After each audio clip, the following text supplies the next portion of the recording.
Bonjour à tous, ici DJ Oiseau. Bon et bien c'est parti pour la partie 2 des références emblématiques de la série Miraculous.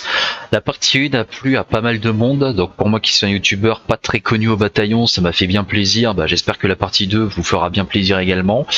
Donc du coup, avant de commencer, je tiens à vous signaler que je ne rabâcherai pas les références que j'ai déjà mis dans ma partie 1 parce que ça sert à rien. La partie 1 est encore en libre accès sur YouTube, donc si vous voulez les références de la partie 1, allez-y. Et de deux, je vais devoir aussi spoiler. Du coup, si vous n'êtes pas à jour sur Miraculous, sur les 5 premières saisons et sur les 2 films, donc Lady Dragon à Shanghai et aussi sur les Héros Unis à New York, je vais devoir spoiler parce que si je ne vous spoil pas, je ne pourrai pas vous expliquer les références malheureusement. Donc du coup, voilà, si vous n'êtes pas à jour sur la série Miraculous, il est encore temps pour vous de partir, sachant que de toute façon, je vais vous expliquer les références dans l'ordre. Donc je fais saison 1, 2, 3, 4, 5 dans l'ordre. Donc si vous n'avez pas encore vu la saison 5, vous pouvez arrêter au moment des saisons 4 par exemple. Bon sur ce, c'est parti. Ah ouais, dernier détail aussi, ma qualité micro sera supérieure parce que comparé à ma dernière vidéo où c'était relativement correct, mais il y avait pas mal de bruit de parasites, j'ai pu améliorer ça avec OBS Studio, du coup la qualité micro sera très bonne. Bon c'est parti. Alors directement je commence par le début. Saison 1, épisode 11, donc le fameux épisode, comment il s'appelle déjà, Horrificator. Donc là la référence elle est assez évidente, c'est une référence à Alien, donc notamment aux œufs aliens dans lesquels sortent les facehuggers. Ensuite, saison 1, épisode 12, le Chevalier Noir. Alors cette référence-là, je sais pas comment j'ai fait pour pas la voir au premier coup d'œil vu quand je suis fan, mais en fait, la visière des casques des chevaliers, c'est très évident. En fait, c'est une référence au casque de Mandalorian, et plus précisément au casque de Mandalorian comme le casque de Bo-Katan, qu'on retrouve dans la série The Mandalorian, The Clone Wars, etc. Voilà, c'est une forme de visière qu'on reconnaît bien. Du coup, je suis passé à côté, mais en revoyant l'épisode, oui, clairement, c'est une référence au Mandalorian, parce que c'est une visière qu'on reconnaît tout de suite. Saison 1, épisode 14. Bon, déjà, la plus évidente, la tenue orange, les cheveux jaunes en pétard, dressés vers le ciel, Son Goku Super Saiyan. Mais pas seulement, parce que je me suis aperçu aussi avec les petits surimi volants, de ce fameux épisode Kung Fu. En fait, ça fait penser à des mobs qu'on voit souvent, notamment dans l'univers Zelda, notamment les chauves-souris volantes. Donc ça veut dire un grand œil et puis des petites ailes autour pour voler un peu. Je pense que la référence est voulue. Voilà, ça fait double référence japonaise.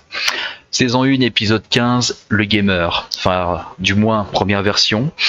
Alors, j'y ai pas fait gaffe au premier coup d'œil, mais en fait, je pense qu'il y a une référence voulue entre les 4 bras mécaniques assez télescopiques et aussi la tête qui tire des rayons laser et qui peut tourner à 360 degrés. Je pense que c'est une référence au fameux robot antagoniste du premier film des Indestructibles, qui avait à peu près les mêmes caractéristiques, donc des bras mécaniques qui pouvaient tirer un laser avec un canon, etc. Saison 1, épisode 16. Alors là, je suis pas certain de moi, mais en fait, un super vilain, c'est l'épisode Animan. Un super vilain qui peut se transformer grâce à un pouvoir sur son poignet. Ça me rappelle beaucoup Ben 10. Donc je sais pas si la référence est voulue encore une fois, mais il y a une autre référence à laquelle ça me fait penser. Donc un personnage qui a forme humaine, qui peut se transformer en n'importe quel animal. Ça me rappelle aussi Changelin de l'univers Teen Titan. Alors voilà, ça a peut-être été un clin d'œil, c'est bien possible. Saison 1, épisode 20, numérique. Alors là, il y a 2 références, dont une que j'aime beaucoup. Donc la première, elle est sur le torse de numérique. Alors ça rappelle en fait les toutes premières Pokéball. Alors sur les vieilles versions, genre la version jaune sur Game Boy. Alors ça, c'est une référence qui est pas évidente du tout si vous n'avez pas connu l'époque Game Boy. Mais moi, en fait, je l'ai reconnu. En fait, couché sur le côté comme ça, c'est quand la capture avait réussi. Donc c'est une Pokéball de la première génération de Game Boy. Ça, c'est vraiment une très très vieille référence, mais aussi numérique. Un super vilain qui peut utiliser un pouvoir qui sort à partir de sa vision, et aussi le côté un peu visière à l'horizontale. Ça me rappelle aussi Cyclope alias Scott des X-Men. Est-ce que la référence est voulue? Je sais pas, mais ça m'y a fait penser. Saison 1, épisode 24, Volpina. Alors là, la référence, elle est assez, elle est assez explicite, mais oui, c'est une référence au Kitsune. Alors pour plusieurs raisons, déjà il y a le côté femme renarde, mais il y a aussi le côté illusion. Les kitsune jouent souvent sur les illusions, les hallucinations, et le côté aussi charmeuse, parce qu'on voit Volpina qui charme un peu Chat Noir, etc., qui drague un peu Adrien quand elle n'est pas akumatisée, et ça en fait ça rappelle pas mal les kitsune qui prennent des formes humaines pour séduire des hommes. Donc ensuite on commence avec la saison 2 épisode 1, donc l'épisode bonus Pierre Noël. Donc c'est un peu évident, mais pour ceux qui ne l'auraient pas remarqué, donc voilà, une créature à la peau verte dans une tenue de Père Noël qui est là pour saccager l'esprit de Noël. Bon bah évidemment c'est une référence au Grinch, hein. Je pense que c'est voilà, si jamais vous êtes passé à côté de ça, ça se peut, mais ça se remarque que c'est au Grinch que ça fait référence. Saison 2 épisode 11, les Sapotis. Alors les Sapotis, ça me fait penser aux Gremlins. Alors, je vais expliquer pourquoi, parce qu'en fait, les Gremlins, alors eux aussi, ils peuvent se multiplier, ils sont là pour foutre un peu le souk.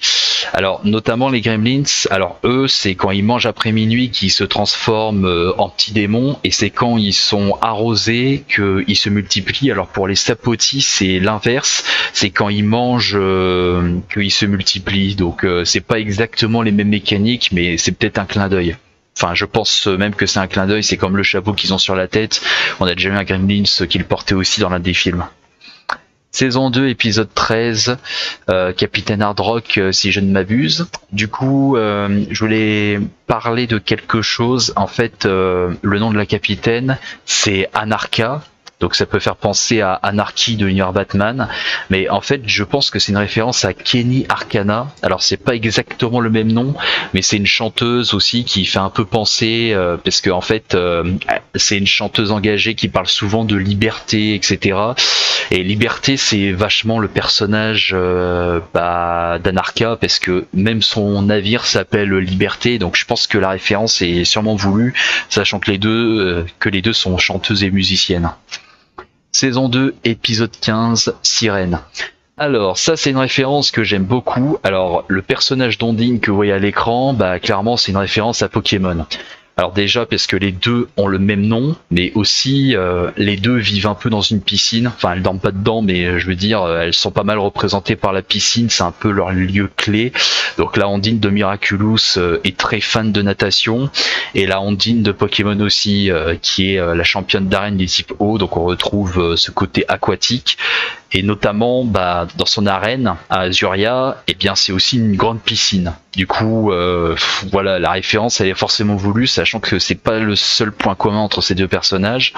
Donc les deux sont des personnages féminins, à peu près le même teint de peau, les deux ont les yeux verts, les deux ont les cheveux roux. Enfin voilà, il y a trop d'éléments similaires. Pour moi, la référence à Ondine de Pokémon, elle est forcément, elle est obligatoire, quoi. Elle est forcément voulue. Saison 3, épisode 2. Donc l'épisode du Papagarou. Alors c'est un peu évident, mais c'est une référence au haricot magique.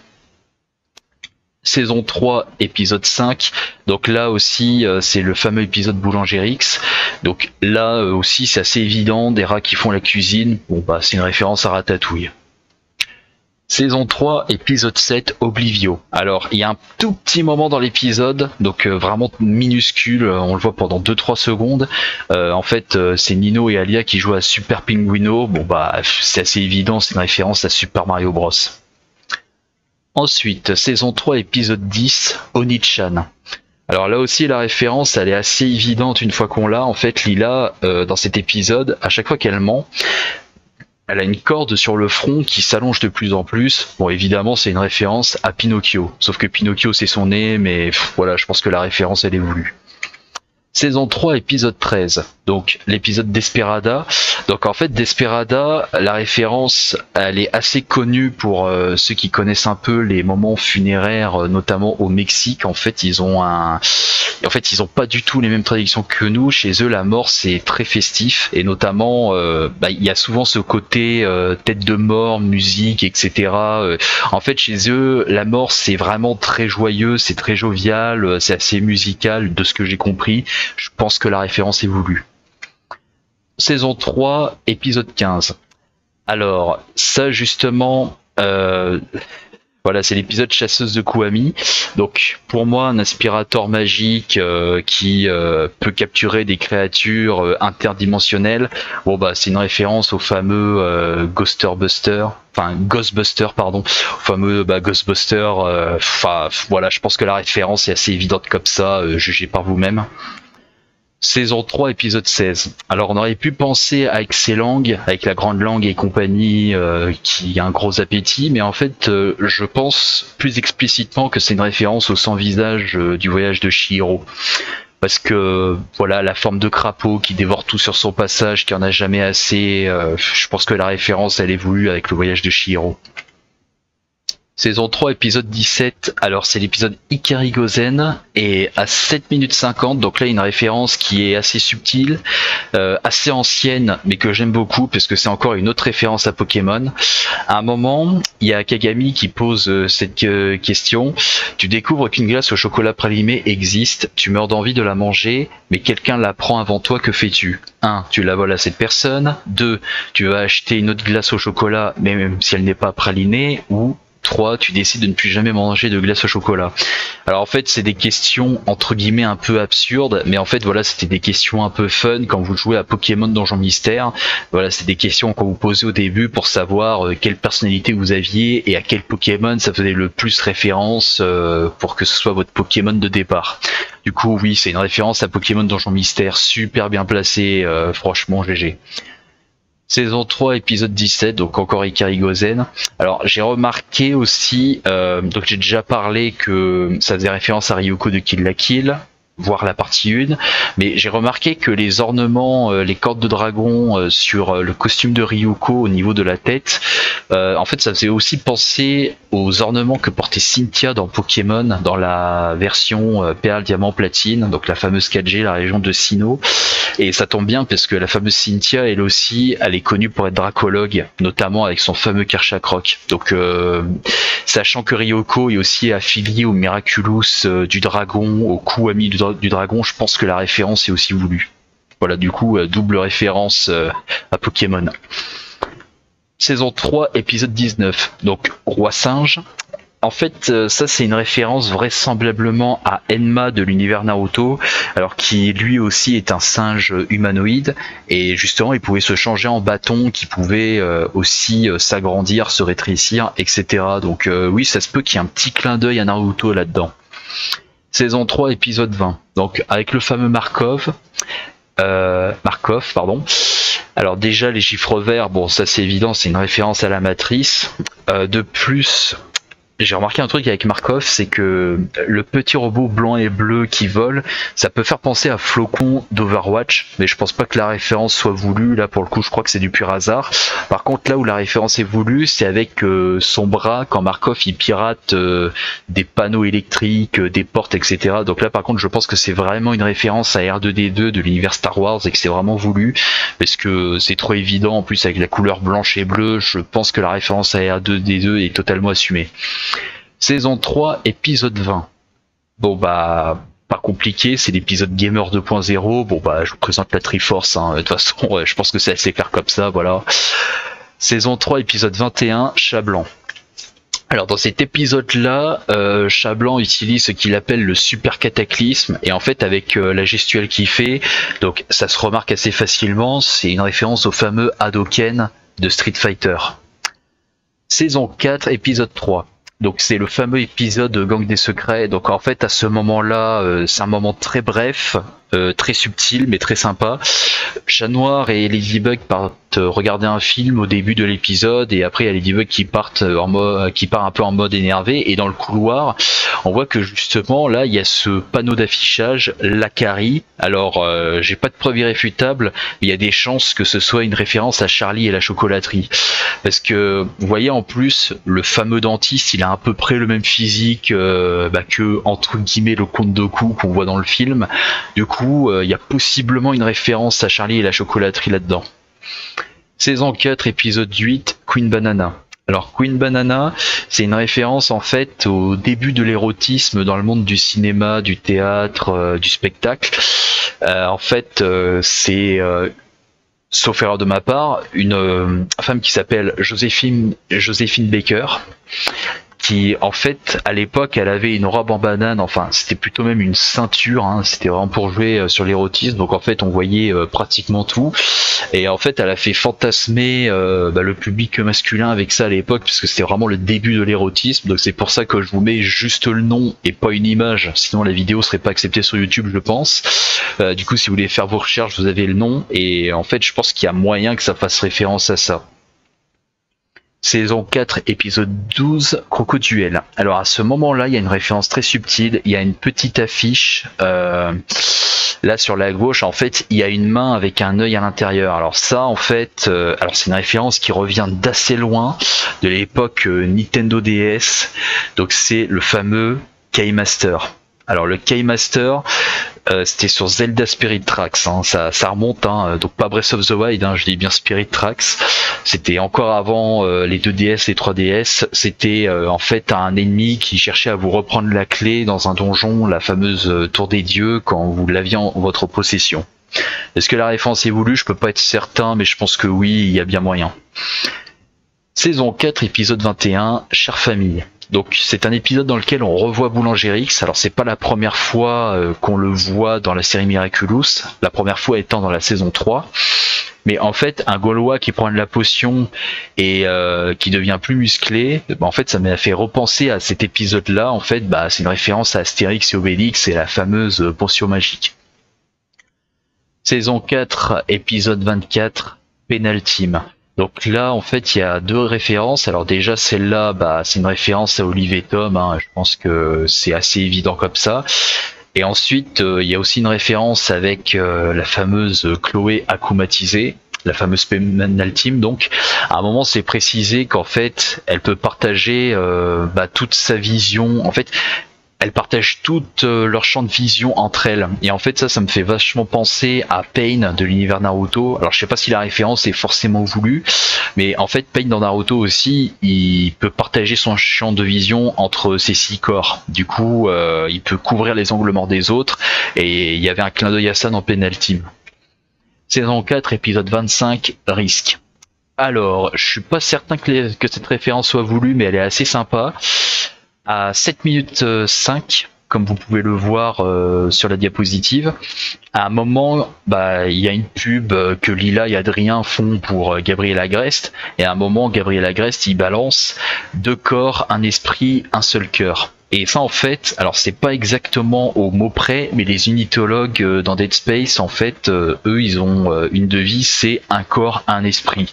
C'est un peu leur délire, et en fait, ça m'a un peu rappelé ça durant cette pub, c'est-à-dire où les 2 corps fusionnent et que Gabriel dit 2 corps, un esprit, un seul cœur. Ça rappelle un peu les unitologues de Dead Space. Alors, je sais pas si la référence est voulue, mais je trouvais que c'était sympa de la mettre. Saison 5, épisode 4, Jubilation. Alors là, en fait, à ce moment-là, Chat Noir et Ladybug sont en fait dans un rêve qui est complètement fictif. Voilà, en fait, c'est comparable à de l'hypnose. Et en fait, ça me rappelle beaucoup le Tsukuyomi dans Naruto Shippuden, où justement ça servait à mettre tout le monde dans un sommeil artificiel et où tout le monde rêvait de sa meilleure vie éternellement. En fait, ça m'y a beaucoup fait penser, je pense que la référence est voulue. Saison 5, épisode 10, Transmission.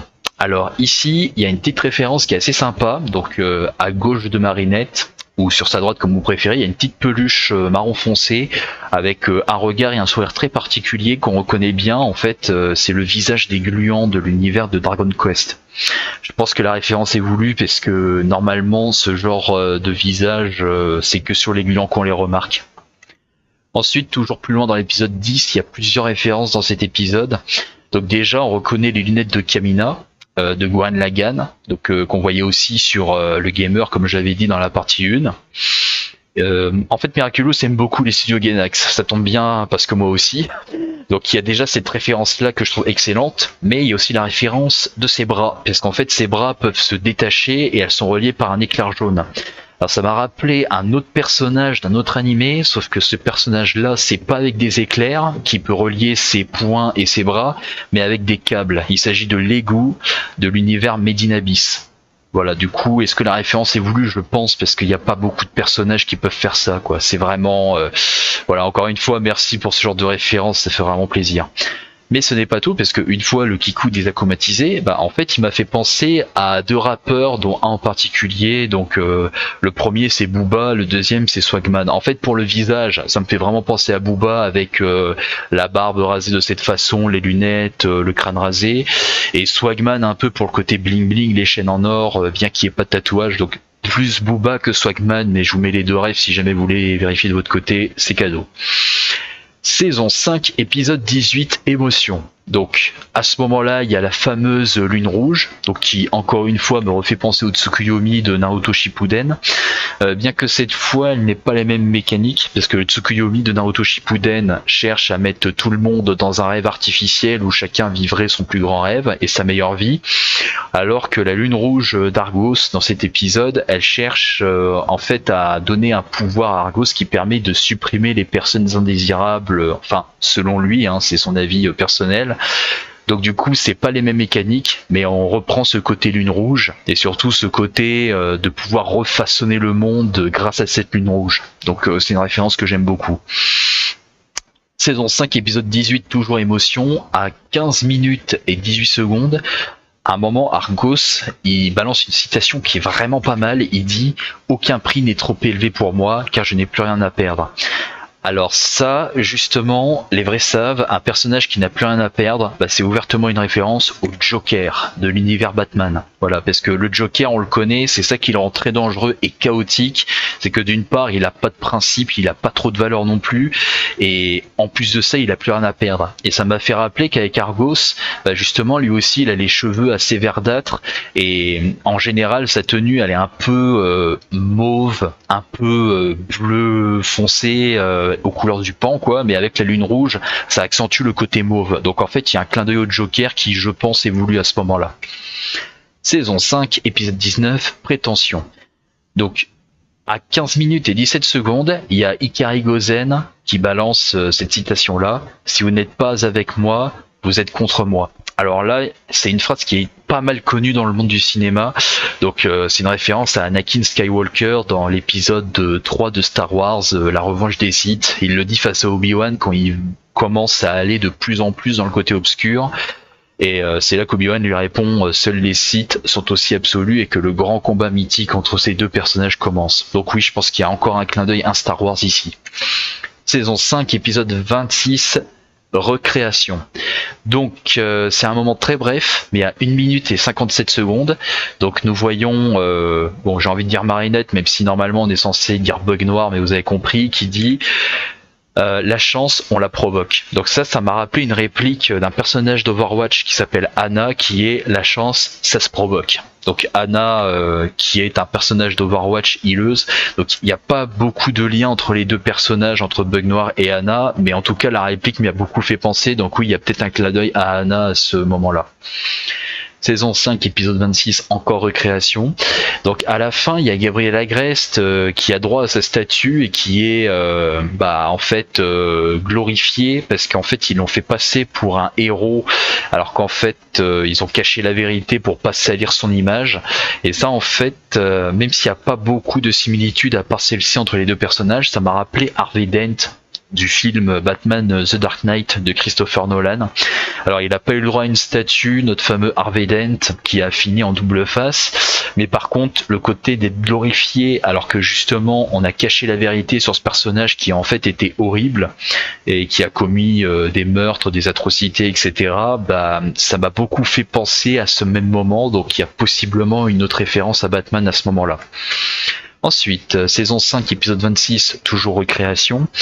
Donc il y a un reskin sur le fameux Night Hall, parce qu'en fait il a pas le même skin que dans le film Les Héros Unis, enfin elle d'ailleurs parce que c'est une femme. Donc là en fait ce style entre les gadgets, le grappin, la ceinture de gadgets et le côté féminin mais aussi le côté jaune et mauve, bah, en fait ça rappelle, ça c'est un gros clin d'œil aux premières versions de la Batgirl de l'univers Batman.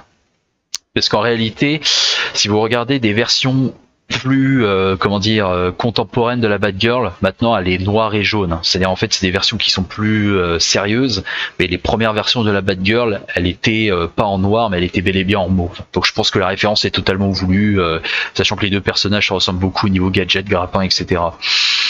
Ensuite, on va passer aux références bonus, comme je les appelle. Alors, qu'est-ce que j'appelle bonus? Alors, bonus, c'est des références qui ne sont peut-être pas voulues, ou alors qui viennent dans les épisodes un peu secondaires, façon de parler. Donc, le premier, c'est dans la saison 1, épisode bonus 01, donc les origines partie 1. Alors, je sais pas si les références sont toutes voulues dans cette partie-là, mais je vous les pose quand même au cas où et je vous laisse faire votre propre avis.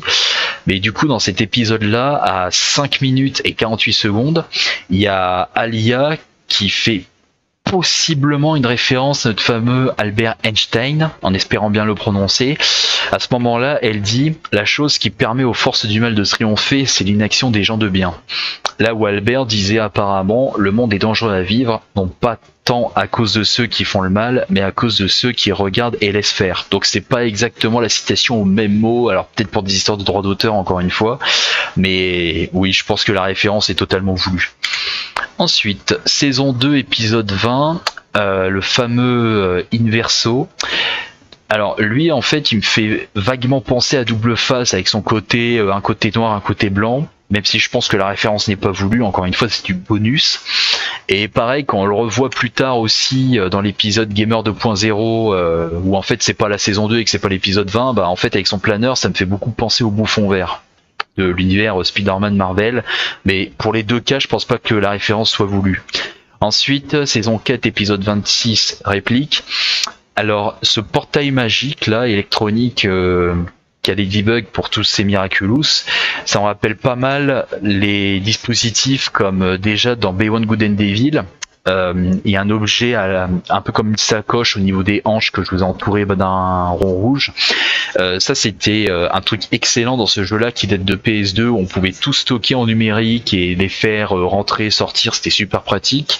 Et ça me fait aussi penser au sac magique d'Hermione Granger dans notamment Harry Potter et les reliques de la mort, mais je ne pense pas que les références soient voulues. Saison 4, épisode 1, Vérité. Alors, dans Vérité, justement, l'acomatisé qui est Lucas, en fait, il peut, grâce à son senti-monstre, immobiliser les gens. Et en fait, justement, ce senti-monstre s'appelle Pharo. Et Pharo, ça me rappelle Pharo Automate, qui est en fait la grande boîte de production des animaux mécaniques futuristes qu'on retrouve dans Horizon Zero Dawn. Mais je ne sais pas si la référence est voulue, encore une fois, c'est vraiment que du bonus. Alors, il semblerait aussi que Miraculous fasse référence aux Voxmakers. Alors, les Voxmakers et leurs Epic Pixel Battle, dont un en particulier, donc le fameux, comme vous voyez à l'écran, le fameux Saitama vs Superman. Parce qu'en fait, dans un épisode en particulier, c'est-à-dire l'épisode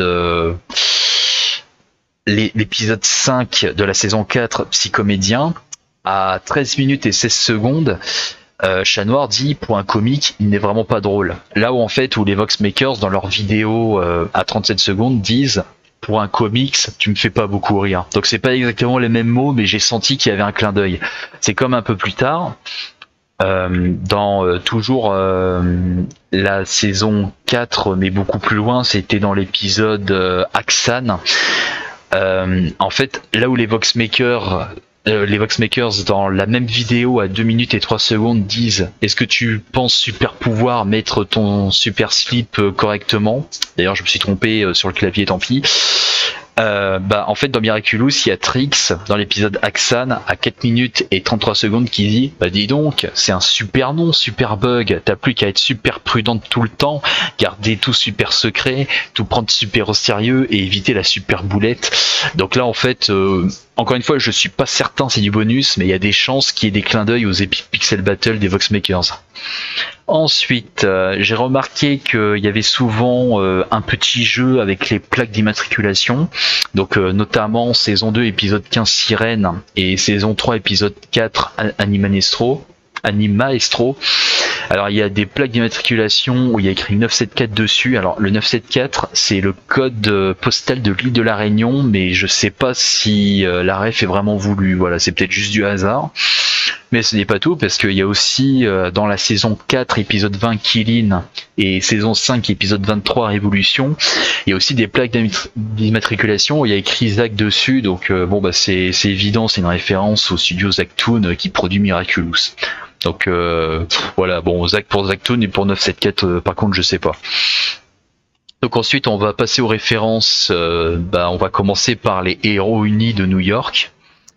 Alors pour commencer dans ce film-là, bon bah là aussi on retrouve Zag sur la plaque d'immatriculation du bus à 11 minutes et 4 secondes, donc le bus qui emmène tout le monde à New York. Donc voilà, ça c'est assez anecdotique. Majestia, visiblement, bah, c'est une référence à Superman, même si pour le coup je dirais plutôt Superwoman, parce que les cheveux blonds, c'est un personnage féminin, etc. Je pense que la référence elle est voulue, c'est assez explicite comme ça. Mais ensuite, à 25 minutes et 25 secondes, quand tout le monde fait la fête sur le toit, alors justement, quand il y a l'arrivée du vendeur de hot dog super-héros, alors il y a une bonne ref à Discord. Alors, elle est un peu subtile celle-là si vous n'avez pas Discord, mais vous inquiétez pas, je vais tout vous expliquer. Donc c'est un mélange entre Marinette, Adrien et un random de la soirée qui a accueilli tout le monde. Je vous balance les textes en ce moment même. Marinette, c'est un oiseau. Adrien, c'est un avion. Et le random qui dit non, c'est Hot Dog Dan. Et en fait, c'est l'une des phrases aléatoires de bienvenue sur les serveurs Discord. Par exemple, moi avec mon pseudo DJ Oiseau, ça donne c'est un oiseau, c'est un avion, non, c'est DJ Oiseau. Voilà, c'est une phrase que j'ai très souvent entendue, enfin lu du coup quand je suis lu sur des nouveaux serveurs Discord. Et je trouve c'est sympa d'avoir fait une référence à ça dans Miraculous. Ensuite, à propos d'Uncanny, alors certains diront que ça peut faire penser à Iron Man, le côté robot, le côté rayon laser et pulseur. Alors pourquoi pas, mais en fait en plus explicite. Moi, ça me fait surtout penser, vu le skin, à la première, au premier corps d'Alita de Battle Angel. Voilà, moi je trouve, je pense que la référence elle est vraiment voulue parce que à part la tête, il y a tout qui ressemble quoi. Je pense que le clin d'œil il est vraiment voulu pour le coup. Et ensuite, la dernière référence du film Les Héros Unis à New York avec le techno-pirate akumatisé. Bon, c'est assez évident, mais voilà. Un homme avec 4 bras mécaniques dans le dos, bon bah Dr Octopus de l'univers Spider-Man Marvel, hein, évidemment. Voilà, je pense que c'est assez clair comme ça. Donc ensuite, je vais vous montrer les quelques références que j'ai aussi remarquées dans Lady Dragon à Shanghai, donc l'autre film de Miraculous sorti en 2021. Alors, il y a un moment à 15 minutes 15, donc 15 minutes et 15 secondes, il y a un perroquet ou un cacatoès un oiseau parlant qui dit c'est beau l'amour. Et ça en fait pour les fans de Fairy Tail, vous l'avez remarqué tout de suite, en fait c'est une référence à Happy qui lui aussi dit souvent cette phrase avec le même accent, c'est beau l'amour. Voilà, c'est sympa d'avoir ce genre de référence. Donc c'est pas le même animal, mais oui la référence elle est forcément voulue parce que on reconnaît tout de suite. Ensuite, à 36 minutes et 19 secondes, il y a ce petit passage-là en colimaçon, en néon, en souterrain. Alors en fait, ça me fait beaucoup penser à la contrée des fées de Rayman 3, qui était un jeu sur PS2 à l'époque. Je pense que la référence, elle est possiblement voulue, même s'il n'y a pas de fée à cet endroit dans Miraculous, parce que il n'y a pas plusieurs endroits comme ça. Je pense que le clin d'œil, il est vraiment voulu pour le coup. Un peu plus tard, à 38 minutes et 24 secondes, il y a le fameux Bayou. Alors, comme son nom l'indique, ça fait référence au Bayou, qui est une référence asiatique. Donc, je la connais pas trop cette mythologie, mais en gros, c'est soit représenté par un tigre et par l'élément du métal. Mais par contre, il y a une autre référence qui est un peu plus subjective. C'est l'orbe qu'il porte dans sa main. En fait, une orbe antique cachée dans un temple ancien pour qu'elle remonte pas à la surface et qu'elle fasse trop de dégâts, ça me rappelle beaucoup la pomme d'Éden dans l'univers Assassin's Creed. Je pense que la référence est voulue pour le coup, même si les caractéristiques ne sont pas du tout les mêmes. Alors ensuite, plus tard dans le film, donc quand on revoit Lady Dragon, à 48 minutes et 31 secondes. Alors en fait, Lady Dragon, un personnage féminin, peau blanche, avec de longs cheveux rouges en queue de cheval, bah moi automatiquement ça me fait penser à Yoko de Gurren Lagann. Donc comme Kamina, Simon, voilà les fameux studios Gainax. Parce que en fait, il n'y a pas beaucoup de personnages comme ça et en plus elles ont la même couleur de yeux aussi. Leurs yeux à toutes les deux sont style marron jaune. Et en cerise sur les gâteaux, elles ont la même doubleuse VF, c'est-à-dire Geneviève Douang, qui est aussi ma doubleuse préférée. Donc, est-ce que la référence est voulue? Les deux personnages n'ont que le physique en similitude et la doubleuse, pas la même histoire ou les mêmes caractéristiques en dehors du physique, mais je pense que la référence est voulue, ouais. À présent, je crois que j'ai fait le tour. Voilà, on arrive au grand final. Du coup, dites-moi ce que vous en avez pensé. Dites-moi s'il y a des références que j'ai loupées, parce que j'ai beaucoup de références, mais encore une fois, on peut pas avoir toutes les références dans un seul cerveau. Ou alors, faudrait tricher, prendre des anti-sèches sur le net. Mais moi, voilà, j'ai été honnête. Donc, voilà les références que j'ai personnellement reconnues. Donc, n'hésitez pas à me dire si vous êtes d'accord, pas d'accord, s'il y en a d'autres que vous avez vues et pas moi.